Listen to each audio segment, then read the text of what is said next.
खबर यह है कि ट्रंप जिनपिंग में क्या बात बन गई है, लेकिन उससे पहले आपको दिखाता हूं कुछ तस्वीरें जो हृदय विदारक हैं, दिल को हिला देने वाली हैं। यह तस्वीर आप देख रहे हैं, कूड़े का ट्रक है, गार्बेज ट्रक। इजराइल की सेना ने रोका इसे और उसके बाद देखिए नीचे से फिलिस्तीनी 70 लोग निकले, कूड़े के ट्रक में भर कर जा रहे थे। गाजा में जो हालात हैं उस हालात से बचकर इजराइल में दाखिल होने की कोशिश में थे और कूड़े के ट्रक से 70 लोग निकले।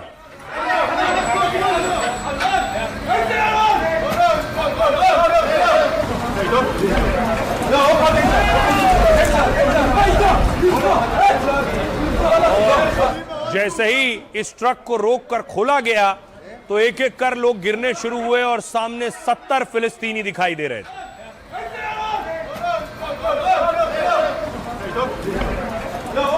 फिलिस्तीन में हालात ऐसे हैं, न रोजगार है, न कपड़ा है, न रोटी है और न मकान है। एक तस्वीर और दिखाऊं, इजराइल ने जो टनल है, सुरंग, उसमें धमाका करके उसे उड़ा दिया है, वो तस्वीर है।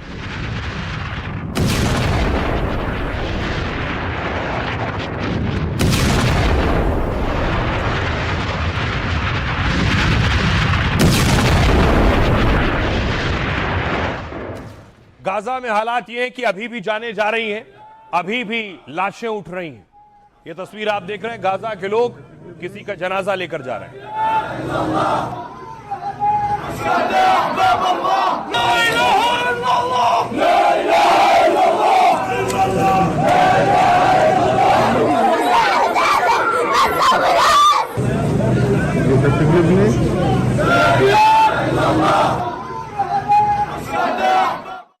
गाजा के बाद दूसरी तरफ लेबनान में भी इजराइल एक्शन ले रहा है। कुछ एक्सपर्ट्स कह रहे हैं नेतन्याहू के लिए लेबनान भी दूसरा गाजा है।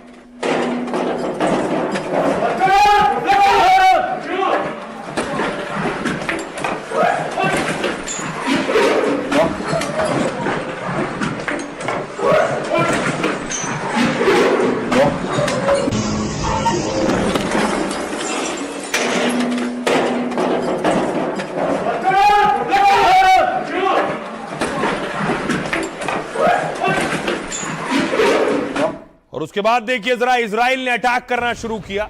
इजराइल ने हिजबुल्लाह को टारगेट किया है और दावा है कि हिजबुल्लाह के ठिकानों पर हमले किए।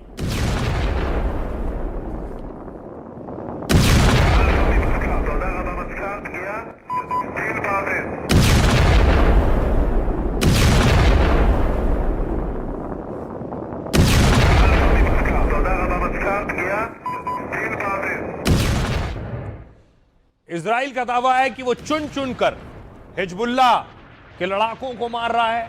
लेबनान में रहने वाले लोगों का कहना है इसमें आम लोगों की भी जानें जा रही हैं।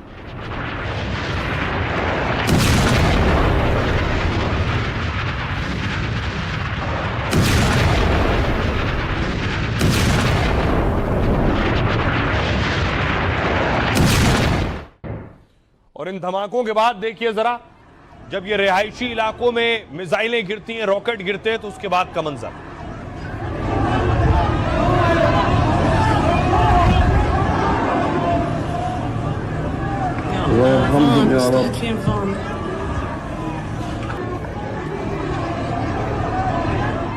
दूसरी तरफ हिजबुल्लाह भी अटैक कर रहा है इजराइल पर। यह रॉकेट अटैक हिजबुल्लाह का है।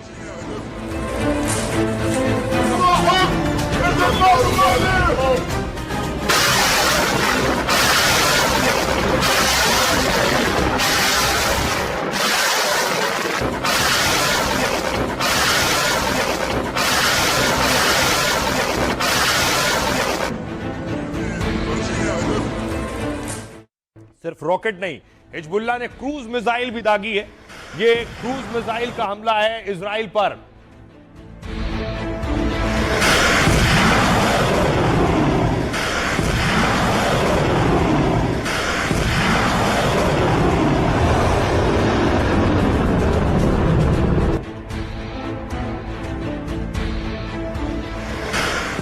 इजराइल और लेबनान जंग के बीच ईरान इजराइल से जुड़ी जंग से एक बड़ा खुलासा हुआ है कि जो ईरान अटैक कर रहा था अमेरिका पर और इजराइल पर, अटैक और लोकेशन की जानकारी चाइना दे रहा था ईरान को।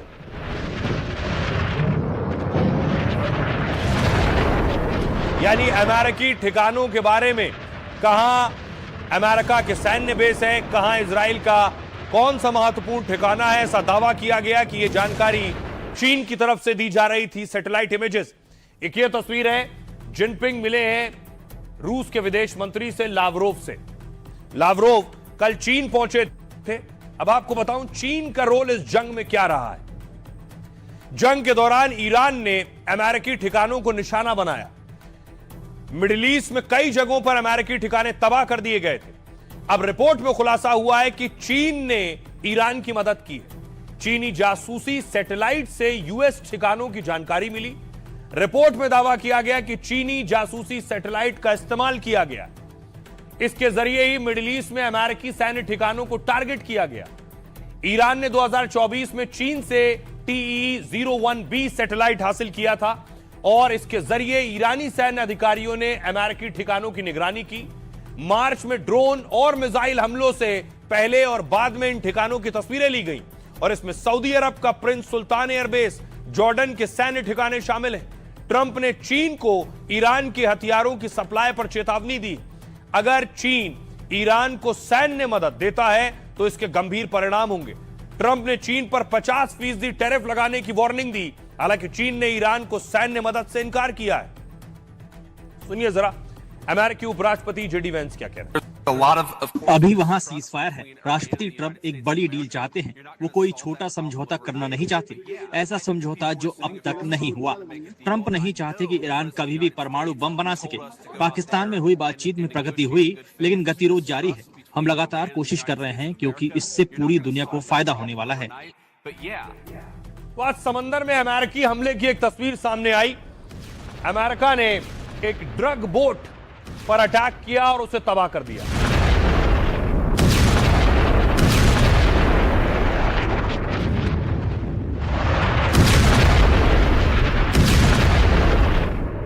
ट्रंप समंदर की नाकेबंदी कर रहे हैं।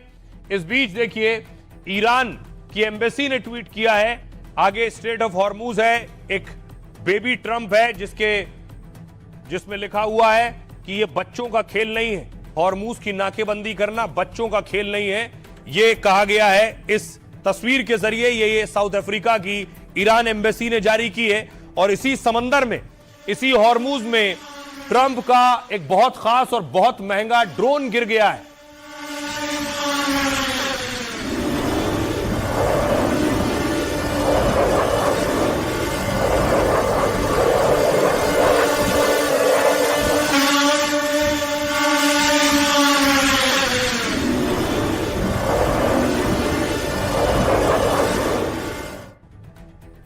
यह है अमेरिकी ड्रोन। यही अमेरिकी ड्रोन क्रैश हुआ है। अमेरिका का यह सबसे महंगा और ताकतवर ड्रोन है। 9 अप्रैल को ही MQ-4C ट्राइटन ड्रोन क्रैश हो गया। तब इसको लेकर अटकलें लगाई जा रही थी, क्या ईरान ने अमेरिकी ड्रोन को मार गिराया है। अब अमेरिकी रिपोर्ट ने ड्रोन के क्रैश होने की पुष्टि की। हालांकि MQ-4C ड्रोन कहां क्रैश हुआ यह नहीं बताया गया। अमेरिकी नेवी के लिए बहुत बड़ा झटका है। इस सर्विलांस ड्रोन की कीमत है 2000 करोड़ के आसपास। अमेरिकी ड्रोन हॉर्मूज में 3 घंटे के मिशन पर था। ड्रोन 50,000 फीट की ऊंचाई से तेजी से नीचे गिरा था। 10,000 फीट से नीचे पहुंचने के बाद उसका संपर्क टूट गया और इस दौरान इमरजेंसी कोड 7700 भेजा था। विमान मानव रहित था, इस वजह से जान माल का नुकसान नहीं हुआ। समुद्री निगरानी के लिए इसे तैयार किया गया। यह ड्रोन 50,000 फीट यानी करीब 15 किलोमीटर की ऊंचाई पर उड़ सकता है और इसकी रेंज करीब 13,700 किलोमीटर है। इसमें 360 डिग्री घूमने वाले सेंसर लगे हैं। यह एक साथ बहुत बड़े इलाके की निगरानी कर सकता है। MQ-4C ट्राइटन ड्रोन आसमान में उड़ता जासूस जैसा है। दुश्मन को भनक लगे बिना हरकत रिकॉर्ड करता है। अमेरिका को अब तक 8,900 करोड़ से ज्यादा का नुकसान हो चुका है। वहीं ईरान ने जंग में भारी नुकसान को लेकर मुआवजा मांग लिया है। ईरान ने 2,500 खरब के नुकसान का दावा किया है। तो समंदर में ट्रंप को यह झटका लगा है। डिफेंस एक्सपर्ट यूके देबनाथ साहब क्या कहना है, सुनिए। सूत्रों के अनुसार 17 अप्रैल को एक बार फिर से पाकिस्तान के इस्लामाबाद में ईरान और अमेरिका के बीच में बातचीत हो सकती है। कुछ सूत्र तो यह भी दावा कर रहे हैं कि शायद इस बार बातचीत के लिए शायद डोनाल्ड ट्रंप अमेरिका से सीधा पहुंचे और ईरान के राष्ट्रपति पेजेश्कियन भी पहुंच जाएं। अगर ऐसा होता है तो यह एक बहुत पॉजिटिव सिग्नल है, क्योंकि आमतौर पर अगर राष्ट्रपति डोनाल्ड ट्रंप और राष्ट्रपति पेजेश्कियन मीटिंग के लिए आ रहे हैं तो उसका मतलब है कि ज़्यादातर मुद्दों में ऑलरेडी पर्दे के पीछे सहमति बन चुकी है। आमतौर पे राष्ट्रपति लेवल पर या प्रधानमंत्री लेवल पर इंटरवेंशन तभी करते हैं जबकि पहले से ही कूटनीतिज्ञ, राजनीतिज्ञ और दूसरे हायर ऑफिशियल्स, मंत्रीगण करीबन 80%, 90%, 95% तक सहमति बना लेते हैं। अब देखिए जरा हुआ क्या। एक दिलचस्प बात यह है, ट्रंप हॉर्मूज की नाकेबंदी कर रहे थे, ये ड्रोन उसी हॉर्मूज में क्रैश हुआ, उसी समंदर में, लेकिन चीन का एक जहाज रोक दिया अमेरिका ने। चीन का तेल का जहाज जा रहा था, उसे जाने नहीं दिया गया, रोक दिया गया। उसके बाद बवाल शुरू हुआ।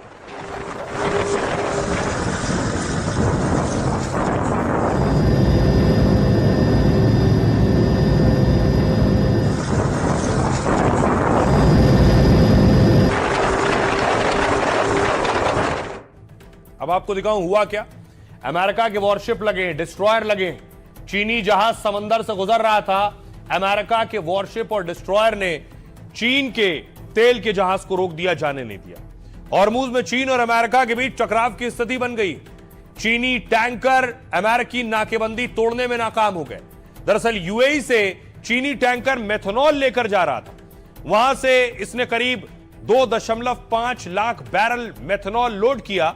चीनी टैंकर खाड़ी से निकलने की कोशिश कर रहा था, लेकिन अमेरिकी नाकेबंदी की वजह से इसे वापस लौटना पड़ा। यह मेथनॉल उस कंपनी से आ रहे थे जिसे अमेरिका ने बैन कर रखा है। इसके कुछ देर बाद अमेरिका का चीन को लेकर एक और बयान आया। अमेरिका ने कहा चीन को ईरान से तेल नहीं खरीदने देंगे, लेकिन थोड़ी देर बाद ट्रंप के बयान ने चीन को खुश कर दिया होगा। अपने चीन दौरे से पहले ट्रंप ने चीन की तारीफ की है। ट्रंप ने पोस्ट की शुरुआत में लिखा चीन बहुत खुश है। साथ ही ट्रंप ने हॉर्मूज को स्थायी तौर पर खोलने का ऐलान किया। ट्रंप ने लिखा मैं चीन के लिए और दुनिया के लिए हॉर्मूज खोल रहा हूं। हॉर्मूज पर अब फिर दोबारा ऐसी स्थिति नहीं बनेगी। ट्रंप का दावा है कि चीन ईरान को हथियार नहीं भेजेगा। जिनपिंग ने ट्रंप से कहा है कि चीन कोई सप्लाई नहीं कर रहा है। ट्रंप ने कहा है कि चीन दौरे पर जिनपिंग बड़ी झप्पी देंगे। जिनपिंग के साथ मिलकर शानदार काम कर रहे हैं, लेकिन यह भी ध्यान रखना चाहिए कि हम युद्ध में तगड़े हैं। ट्रंप ने कहा अमेरिका किसी से भी ज्यादा ताकतवर है। सुनिए जरा अमेरिकी राष्ट्रपति क्या कह रहे हैं। हॉर्मूज खुल रहा है और नावें यहां से निकल रही हैं। दुनिया के देशों की मदद के लिए हम सामने आ रहे हैं। हम नहीं चाहते ईरान तेल बेचकर करोड़ों डॉलर की कमाई करे। अब देखिए, इस दौर में जब हॉर्मूज की नाकेबंदी है, भारत का एक और जहाज निकल आया है। ये वो तस्वीर आप देख रहे हैं। जग विक्रम है भारत का, ये भी उस रास्ते से निकल कर आया है।